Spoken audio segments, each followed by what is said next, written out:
ओम नमः शिवाय। मैना का कोप भवन में प्रवेश, भगवान शिव का हिमवान के पास सप्त ऋषियों को भेजना तथा हिमवान द्वारा उनका सत्कार सप्त ऋषियों तथा अरुंधति का और महर्षि वशिष्ठ का मैना और हिमवान को समझाकर पार्वती का विवाह भगवान शिव के साथ करने के लिए कहना। ब्रह्मा जी कहते हैं, ब्राह्मणधारी रूपधारी शिवजी के वचनों का मैना के ऊपर बड़ा प्रभाव पड़ा और उन्होंने दुखी होकर पति से कहा, गिरिराज, इन वैष्णव ब्राह्मण ने शिवजी की जो निंदा की है उसे सुनकर मेरा मन उनकी ओर से बहुत खिन्न एवं विरक्त हो गया है। शैलेश्वर, रुद्र के रूप और शील और नाम सभी कुत्सित है। मैं उन्हें अपनी सुलक्षणा पुत्री कदापि नहीं दूंगी। यदि आप मेरी बात नहीं मानेंगे तो मैं निसंदेह मर जाऊंगी। अभी इस घर को छोड़ दूंगी अथवा विष खा लूंगी। पार्वती के गले में फांसी लगाकर गहन वन में चली जाऊंगी अथवा उसे महासागर में डुबो दूंगी, परंतु अपने बेटे को रुद्र के गले की नहीं मंडूंगी। ऐसा कहकर मैना तुरंत कोप भवन में चली गई और अपने हार को फेंककर रोती हुई धरती पर लौट गई।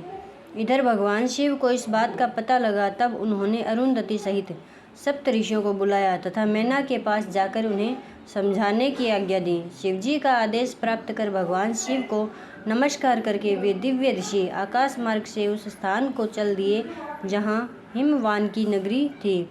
उस दिव्य पुरी को देखकर उन सप्त ऋषियों को बड़ा विस्मय हुआ। वे हिमाचलपुरी की परस्पर प्रसन्नता करते हुए सब ऐश्वर्यों से भरे पूरे हिमवान के घर जा पहुँचे।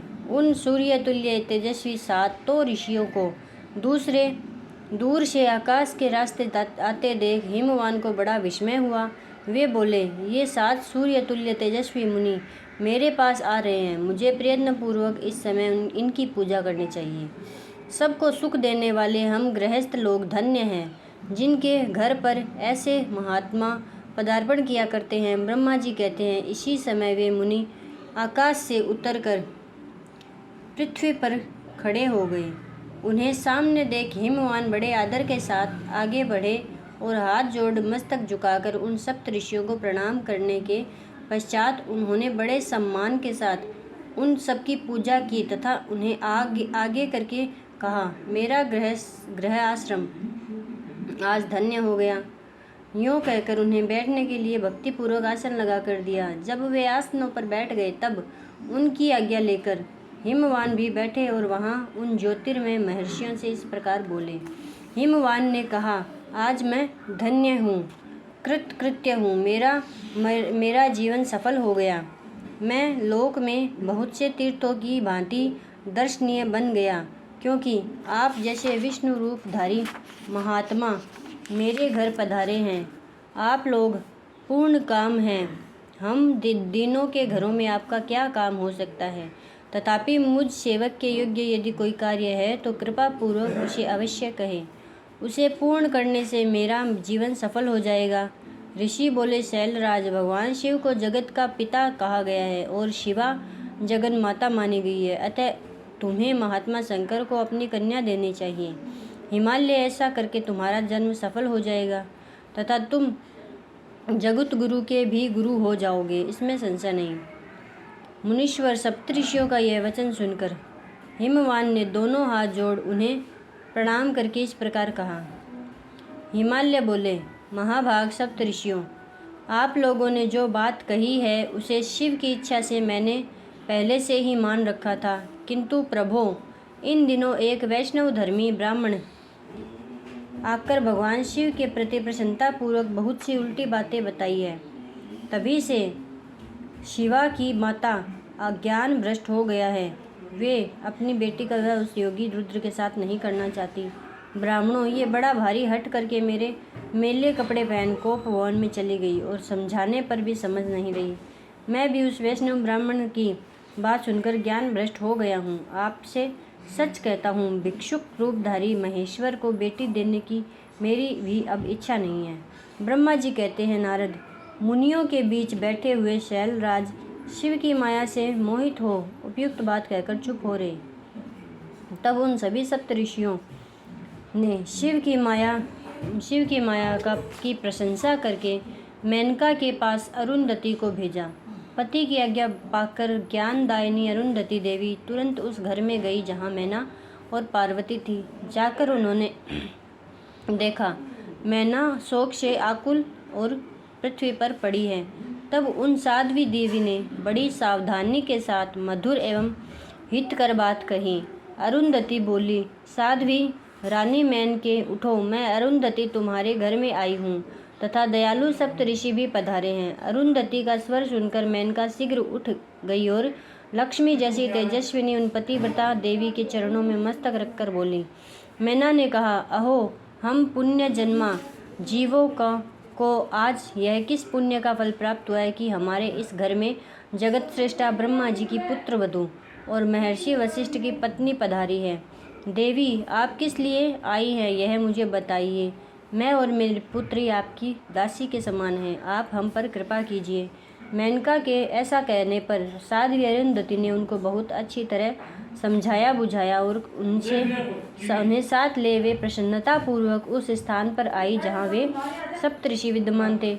सप्तऋषि गण बातचीत में बड़े निपुण थे।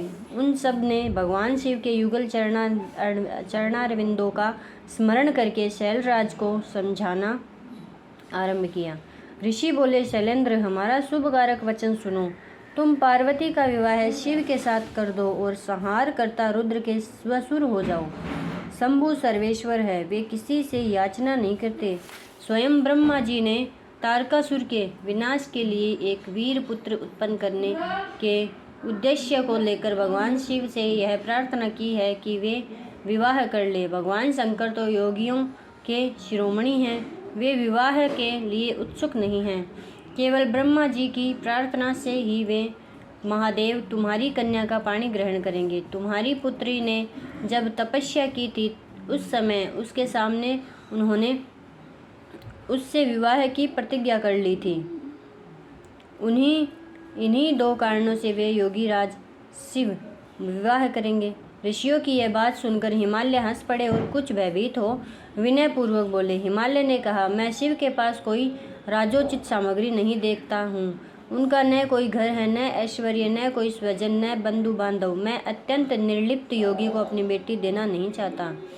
आप लोग वेद विधाता ब्रह्मा जी के पुत्र हैं, अतः अपना निश्चित विचार कहिए। जो पिता काम से, मोह से, भय से अथवा लोभ से किसी अयोग्य वर के हाथ में अपनी कन्या दे देता है वह मरने के बाद नरक में जाता है। अतः मैं स्वेच्छा से भगवान शूलपाणी को अपनी कन्या नहीं दूंगा। इसलिए सप्त ऋषियों महर्षियों जो उचित विधान हो उसे आप लोग कीजिए। मुनीश्वर नारद हिमाचल के इस वचन को सुनकर बातचीत करने में निपुण महर्षि वशिष्ठ ने उनसे यूँ कहा। वशिष्ठ बोले, शैलेश्वर मेरी बात सुनो। यह सर्वथा तुम्हारे लिए हितकारक, धर्म के अनुकूल, सत्य तथा इहलोक और परलोक में सुखदायक है। मैं बताऊंगा, मेरी बात तो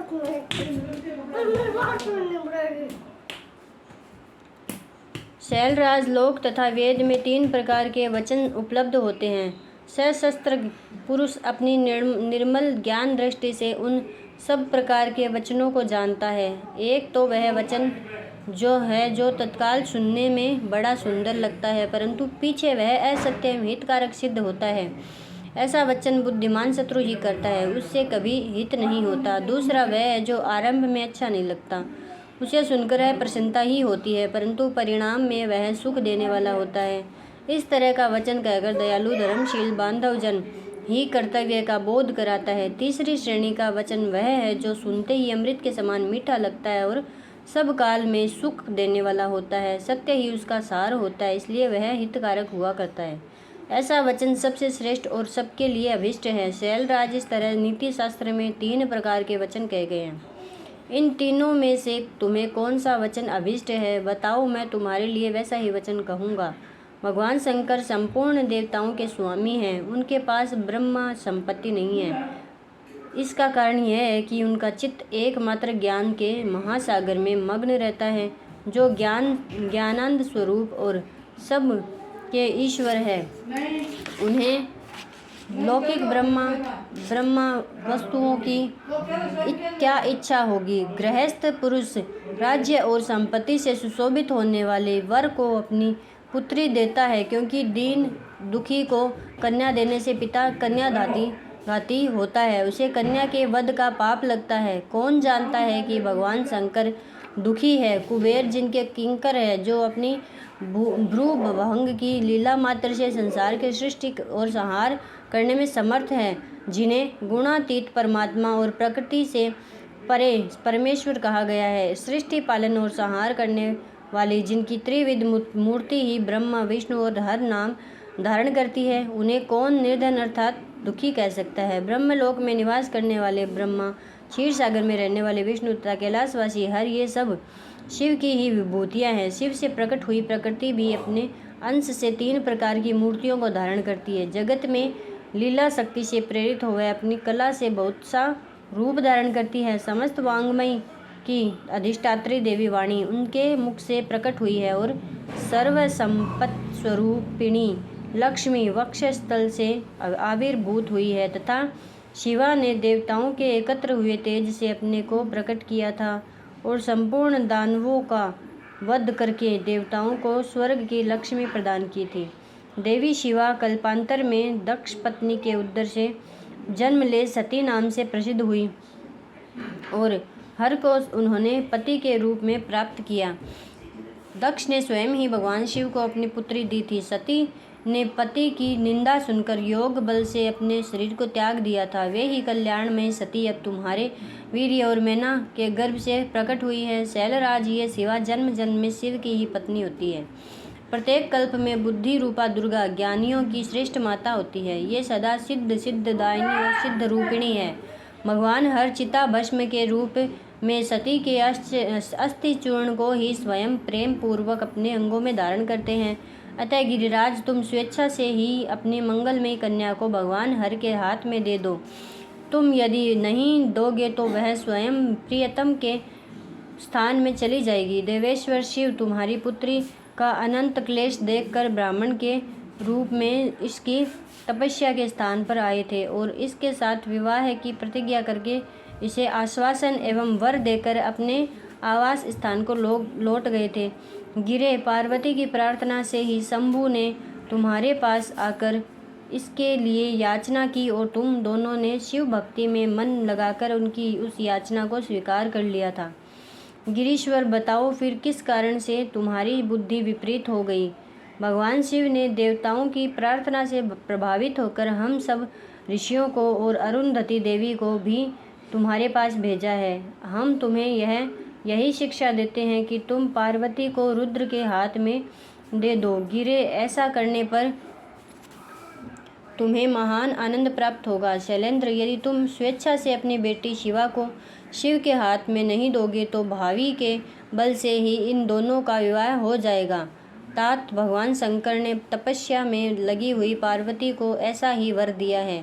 ईश्वर की हुई प्रतिज्ञा कभी पलट नहीं सकती।